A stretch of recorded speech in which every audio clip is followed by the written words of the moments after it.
Gandhi joins us, Chairman and Managing Director with MS Financial Services. Kamlesh, good morning. Thank you for joining us. First, give us the bird's eye view of what is happening in your sector. Interest rates are turning benign, NPA cycle is low, retail activity is picking up.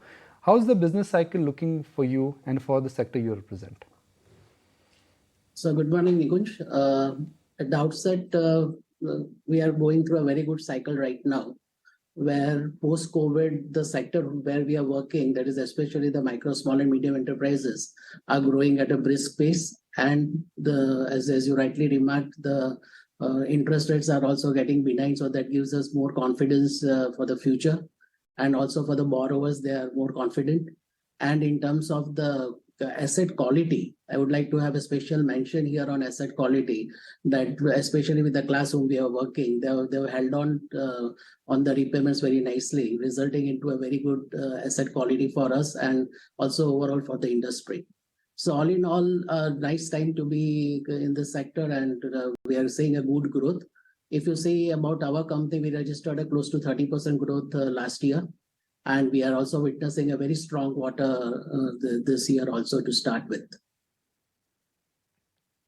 Okay, so Kamlesh, that point is taken, but you're guiding for a 20-25% growth, right, in FY24. How has Q1 panned out, and which are the verticals that you think will lead the growth? I think Q1 is going pretty strong on the lines of our expectation of 20 to 25% growth, what we are targeting since many years. And we are focused on micro, small and medium enterprises, and the majority of our growth and majority of the business continues to come from that segment. When interest rates, they go higher, NBFCs, they suffer because the liabilities, they shift to corporate banks or to banks. When interest rates, they peak out, and when credit offtake is strong, NBFCs, they gain market share. So will the latter be at play, that next 12 to 18 months you are going to be for a boom time? Yes, because what happens for NBFC when the interest rate increases, and for the ones who are borrowing at an MCLR-based borrowing, I think they will have some lag effect on the interest rate increase. But at the same time, since our cycle of loans is anywhere between 12 to 18 months, that is well managed in terms of the NIM protection. So when the interest rate stabilizes, first of all, and then when it starts reducing, it gives us a stable flow of funds at a lower rate of interest, which gives us an idea of as to what rates we can lend to without accounting for any volatility in the interest rates. I also wanted to talk about is the competitive landscape that your business is in currently. As we understand, you've been partnering with a whole host of fintechs as well. Is that a conscious strategy that you're going to be focusing in on to try and survive and grow in this competitive landscape? See, I think we all will agree that digitization is one thing which we cannot ignore.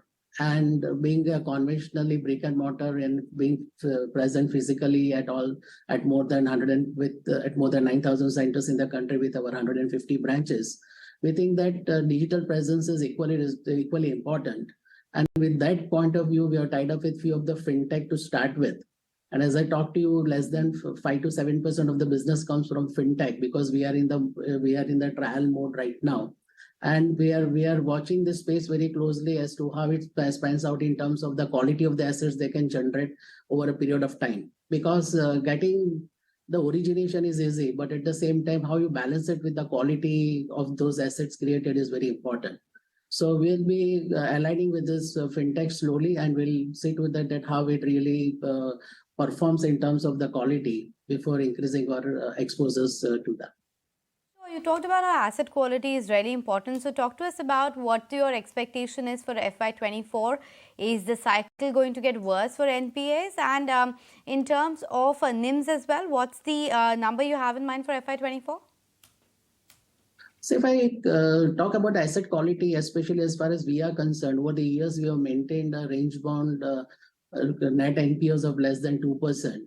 So I see no reason why we will not be in a position to perform the same way this year also. And in terms of NIMs, I think we will be in a position to maintain our NIMs around 7%.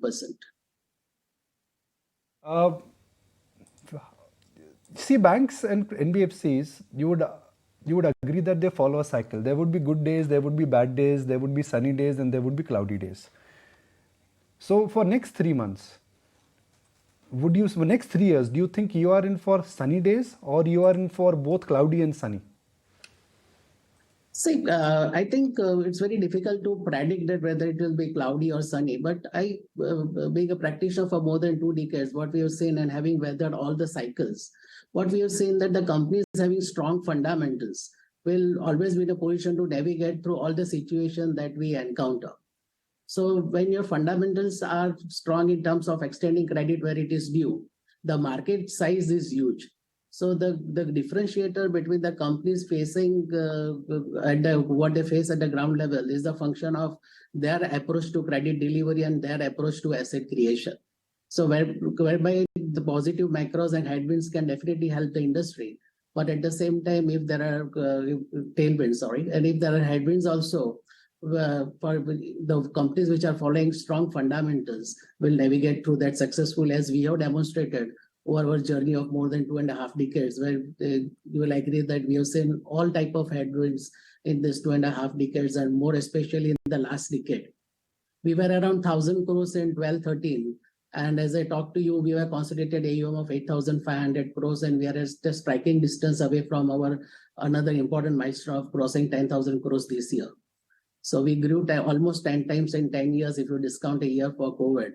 And there were a lot of headwinds and a lot of problems at the macro level during this 10 years. But we could hold on to the asset quality, and we will try to stick on to these fundamentals over the next decade also. You're on track to exit FY24 with an AUM of 10,000 crores. And what would be the book of housing business in that? I think housing business should cross 500 crores this year. I think last year we grew our housing book by more than 30%. And we are confident of growing that book also at a good rate, at a 30% plus. And we should see this housing book crossing 500 crores this year. 2 chunks, back to back. Right. Okay, great to have you then on the show, Kamlesh. Glad that you could take time out. Thank you. Thank you. That's the word, Kamlesh.